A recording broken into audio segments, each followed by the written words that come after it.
Medicover हॉस्पिटलमध्ये मेट्रोक्लिप प्रक्रियेनंतर 78 वर्षीय रुग्णाच्या हृदयविकारावर यशस्वी उपचार. नवी मुंबई.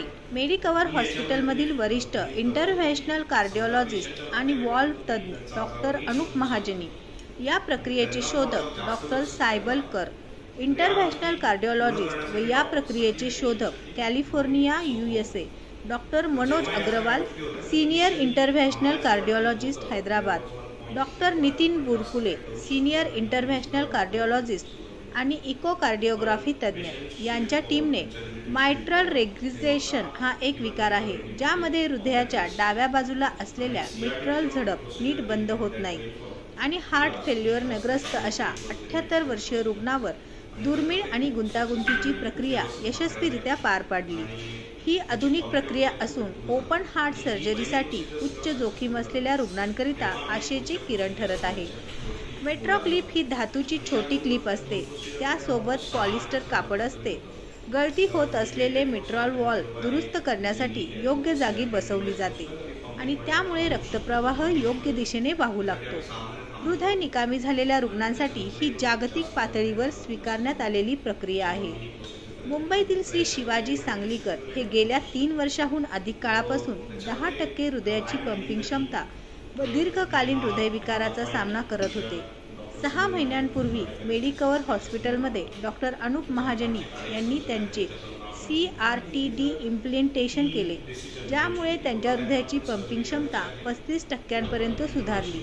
त्यानंतर त्यांच्या आयुष्याची गुणवत्ता सुधारली आणि हृदयविकारासाठी वारंवार रुग्णालयात दाखल होण्याचे प्रमाणही कमी झाले. तरीही गंभीर मायट्रल रेग्रिजिटेशनमुळे त्यांना रात्रीच्या वेळी कधीकधी श्वास घेण्यास त्रास होत होता.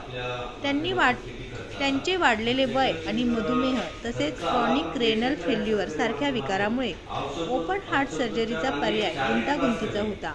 रुग्ण डॉक्टर अनुप महाजनी, इंटरव्हेन्शनल कार्डिओलॉजिस्ट आणि वॉल्व एक्सपर्ट यांचा सल्ला घेत पुढील उपचार प्रक्रिया निश्चित केली.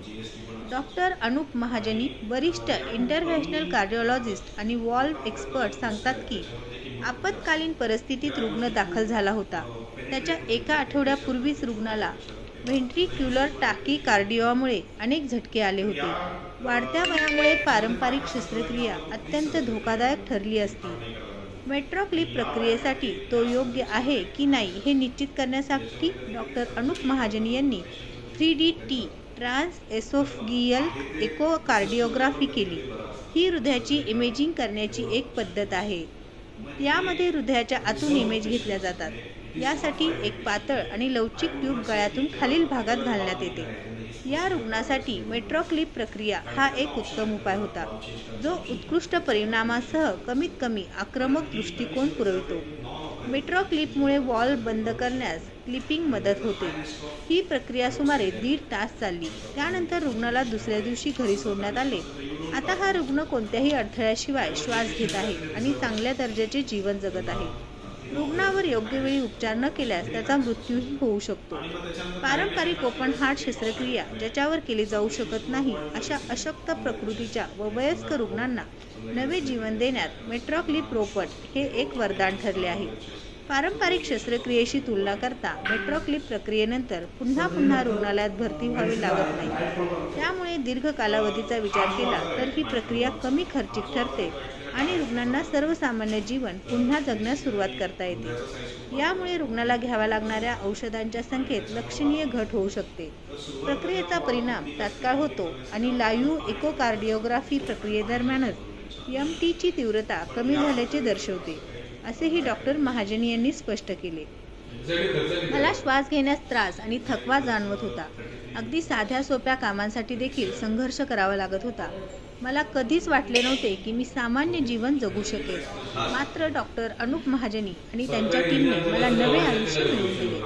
मी आता फिरायला जाऊ शकतो, माझ्या कुटुंबासोबत वेळ घालवू शकतो आणि कोणत्याही आधाराशिवाय स्वतंत्रपणे जगू शकतो. या प्रक्रियेमुळे मला खरोखरच जगण्याची दुसरी संधी मिळाली आहे, अशी प्रतिक्रिया रुग्ण श्री शिवाजी सांगलीकर यांनी व्यक्त केली.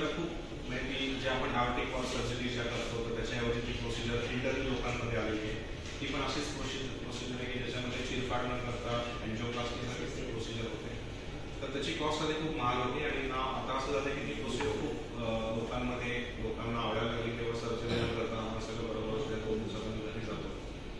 त्याही प्रोसिजर आपण इकडे बऱ्याच केल्या आणि त्याची कॉस्ट आता त्या प्रोसिजरची कॉस्ट अराउंड 13 लाखपासून 15 लाखावर आलेली आहे. आणि चांगली गोष्ट म्हणजे ती जी प्रोसिजर आहे टाळी ती आता सरकारी योजनेमध्ये त्यांनी इन्व्हॉल्व केली आहे, कारण ती एवढी लोकप्रिय झालेली आहे, त्याचा त्रास लोकांना खूप कमी होतो, सर्जरी लागत नाही, त्या वाल सगळे छान आहेत, त्या वाल त्याच्यानंतर रक्त पातळीच्या गोळ्या लागत नाही, इव्हन यातून रक्त पातळीच्या गोळ्या लागत नाही, जो पूर्वी प्रॉब्लेम होता वालस टाकल्यानंतर रक्त पातळीच्या गोळ्या, तर ती प्रोसिजर आलेली आहे. आणि ती प्रोसिजर सुद्धा डेव्हलप होऊन साधारण 20-25 वर्ष झाली, जी फ्रान्समध्ये डेव्हलप झाली होती. इंडियामध्ये आम्ही भरपूर केलेले आहेत cases. Now we are doing again on Wednesday tower, so I am doing on Wednesday.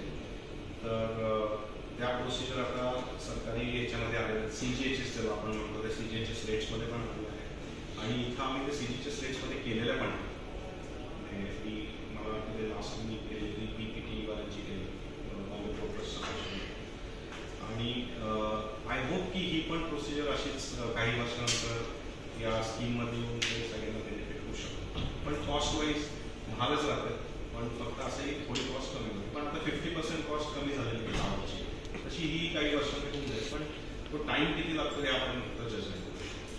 LVEF was 10%. So what I mean by LVEF is the pumping of the heart, pumping capacity of the heart. So normally the heart pumps around 60 to 70%.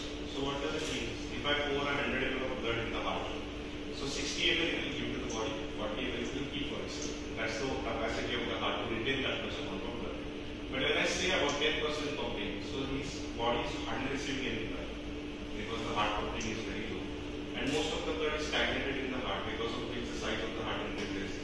The water from the blood logs into the lungs, then into the abdomen, then into the legs. And that's how